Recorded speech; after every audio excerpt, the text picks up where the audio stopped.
regime. And I should just add, because it's not a detail, in the end, we did win the argument. I came back to Washington and I joined the faction that was arguing for this intervention. We took a long time to persuade Clinton. I don't say we did it, but we were among those who tried. Tony Blair was very important too in persuading him, I think, to adopt this policy. Here was an intervention that stopped the recrudescence of fascism in Europe, stopped the spread of a terrible war, put an end to an absolutely obscene dictatorship, and saved the lives of hundreds of thousands of people, returned them to their homes, and put the war criminals in the dock.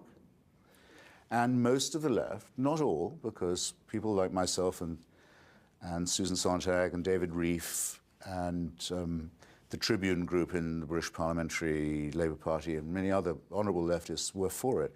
Majority of the left was, so to say, anti-war. In other words, either neutral or, in some cases, at least sympathetic to Milosevic's Serbian socialism. And I thought, well, that now to me has become a reactionary position. And if I'd been anti-war at that point, I'd want to look back and ask myself, am I so sure of the rightness of a policy that would have left Milosevic in charge of two cleansed and bombarded provinces and him as dictator of Serbia, the greater Serbia? No.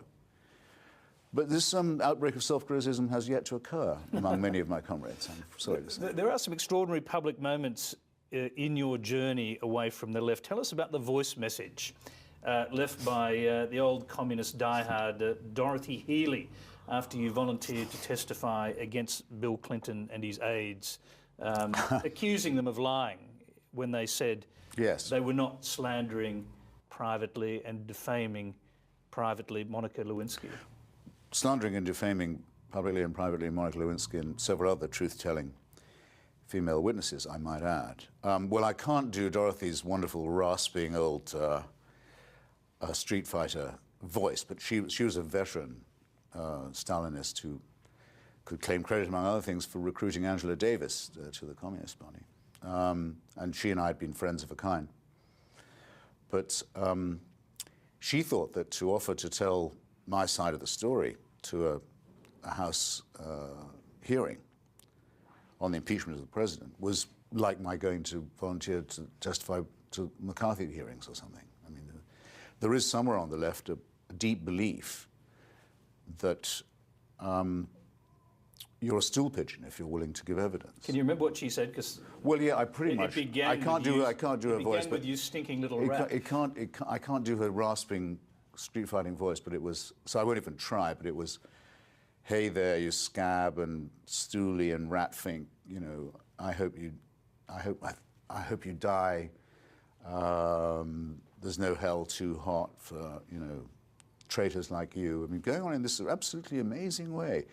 I mean, she'd by then lost most of her communist convictions. I mean, as who had not by then. But something of the old sort of real party line spirit was still alive in her. And she thought she'd identified a rat fink, and it sort of made her feel all her brave days were back again. On a serious note, the Clinton episode had a searing effect on your friendship with Sidney Blumenthal, and I'm wondering if now there could be any chance of a reconciliation. I rather tend to think not.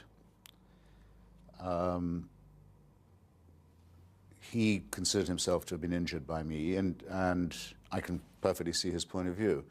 When he told me that Monica Lewinsky was stalking the president, and I remember thinking, even as he was telling me, how can a president be stalked in his own White House? If he doesn't want to see her, he sure doesn't have to. What nonsense. But when he told me this, it hadn't then become a public issue. It hadn't, as it did in the impeachment hearings. It then became a question, had the White House, in fact, used executive power to defame a potential witness? So I'd been told it before it was, so to speak, so toxic. But I thought, if I was asked, I wasn't going to say I hadn't been told it. That would have been suppressing evidence, among other things, which I'm not prepared to do. But it did put Sidney in a very bad position, and he's entitled to resent it. Though I think he should resent the president who put him in such a false position and who, having hired him for his brains, which are considerable, and his political insight, which is likewise not negligible, preferred to use him as a dirty trickster, as since has his wife. Most of the slanders against Obama that were circulated in the last election have Sidney Blumenthal's fingerprints on them. I'm sorry to say, we wouldn't have much to talk about if we were to meet again. We were talking about the transformation that you underwent in Sarajevo. Yes. The sense that the use of military power against despots is necessary. The war in Iraq was probably the biggest experiment ever, maybe the biggest we'll ever see in regime change and nation building. But it does appear to have been a failure. Well, as in the last cycle in this country. Can I bring you to where we started with your illness and the effect on how you think?